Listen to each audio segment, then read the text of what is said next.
Methylphenidate comes in three forms. There is the immediate release that we know as the trade name Ritalin. There is the long-acting that is known as Ritalin LA long-acting, and also modified release, which is known as Concerta. Each of these have some specific characteristics. Ritalin is a racemate consisting of 1:1 mixture of D-methylphenidate and L-methylphenidate. Its onset of action is between 20 to 60 minutes. It lasts for approximately 2 to 4 hours. This is the immediate release we're talking about, so when we actually prescribe it, it will last for approximately 2 to 4 hours. This is why patients will often, after that 4 hours, sometimes a little bit earlier, talk about a little bit of a dip. It's important to consider transitioning to a longer acting agent to ensure adequate supply throughout the day to prevent those peaks and troughs. How do we dose immediate release? Generally, we can start off conservatively at 5 milligrams or 10 milligrams initially. This can be prescribed as 5 milligrams twice a day, for example, 8 o'clock in the morning and 12 o'clock in the afternoon, approximately a 4-hour gap, and then gradually titrating it upward. The way this can be done is going 10 twice a day, or in some cases, if greater cover is required, one may even go 5 milligrams 3 times a day. So 8 o'clock in the morning, 12 o'clock, and 3 or 4 o'clock in the late afternoon. The aim here is to get a feel for what dosage the patient responds to best initially. Maximum doses can go up to 2.1 milligram per kilogram per day, so quite reasonably high doses. The aim here is to gradually increase the dosage whilst maximizing efficacy and of course maximizing tolerability. What we want to evaluate as we increase the dose is to look at the specific symptom changes. Has the focus improved? Has the ability to stay on task improved?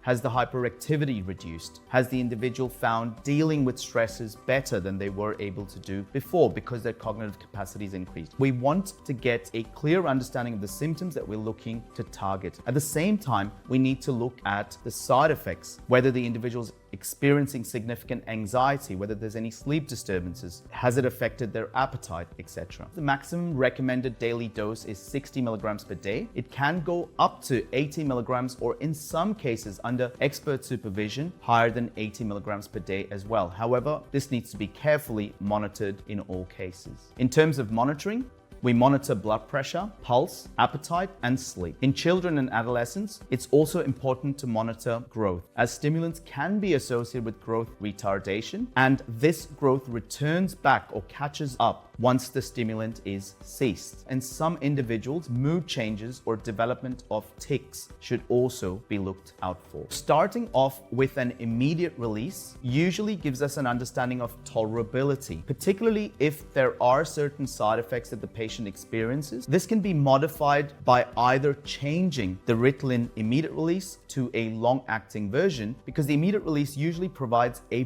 burst of dopamine, and this can have exaggerated effects. So just because an individual's had side effects does not mean that Ritalin can't be prescribed. This is an important point. The initial steps are for us to understand how the patient responds to the stimulant at the various doses. But the important thing is to recognize that by changing to a longer acting version, many of these side effects can be reduced. Let's look at the longer acting versions. Ritalin long acting. Ritalin LA is available in capsule form. One Ritalin LA capsule, usually the doses are 10 milligrams, 20 milligrams, 30, 40, 60. And of course, very similarly, we're looking at maximizing efficacy and maximizing tolerability. This particular capsule consists of half the dose as immediate release beads and the remaining half of the dose as enteric coated delayed release beads. So we've got one component that will be immediate release, but at a much lower dose than an immediate release agent on its own. So the individual does get that immediate release benefit as well. First thing in the morning, for example, that's advantageous. And this is then followed by a delayed release of the methylphenidate. And this allows the individual to function over an extended period, minimizing those peaks and troughs that we want to avoid. What happens with the immediate release is the patient after a few hours will say, "Doctor, I felt better, I was able to focus, I was able to stay on task, but then around 11 or around midday, I experienced a crash. And if I forget to take the next dose, then it really starts affecting me." So what happens is it becomes difficult for the individual to monitor this. Sometimes they get busy with work, etc. Hence why it's so important to think about transitioning to a longer acting agent once we get a feel for that dose that they've responded responded to. The duration of action of Ritalin long-acting agent is between 6 to 8 hours, so it gives a reasonable coverage. This can be useful for children, for example, who cannot take or who dislike taking tablets, as parents can open the capsules and sprinkle the medicine on their child's food.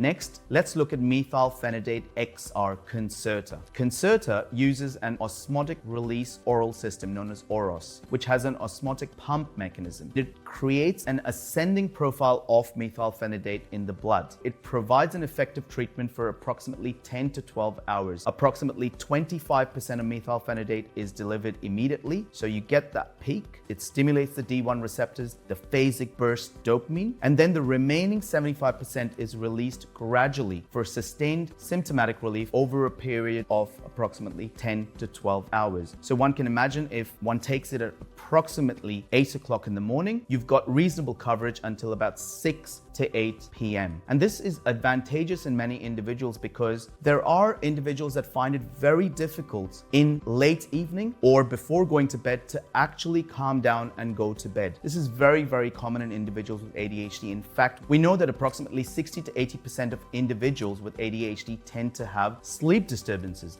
And the prefrontal cortex plays an important role in reducing that hyperarousal in order to enter the appropriate phases of sleep. Furthermore, when we think about sleep, for example, REM sleep requires complete silencing of the noradrenergic neurons, and dopamine has to be available at adequate levels to maintain the REM sleep phase. Treatment of ADHD isn't just about daytime, it's also about providing adequate coverage until the patient can actually fall asleep. And this means asking the patient how they feel in late evening. For example, if I prescribe Ritalin long-acting agent and the patient tells me that during the day I'm functioning really well, but around 5 o'clock or 6 o'clock, I start experiencing significant hyperactivity. I can't sit down and watch television. I can't calm my mind down and go to sleep. I get racing thoughts, particularly in the late evening. This tells me that there is a possibility that this effect of the prefrontal cortex controlling or reducing the hyperarousal has worn out. And that's when I might start thinking about considering Concerta, which lasts longer as opposed to the Ritalin long-acting. The doses of Concerta are available in 18, 27, 36, 54, and 72 milligram capsule. Generally, we don't have an exact equivalent of Ritalin immediate release linking to long-acting to Concerta in terms of dosage. Just because someone's responded to 40 milligrams of Ritalin immediate release doesn't mean that they will respond to 40 milligrams of long-acting. Similarly, doesn't mean they'll respond to 54 or 36 milligrams of the Concerta. There's a little bit of dose adjustment required in understanding how the patient is individually responding to these doses. But generally, one can estimate that if they've responded to 40 milligrams of Ritalin immediate release, I'm looking at doses of the long-acting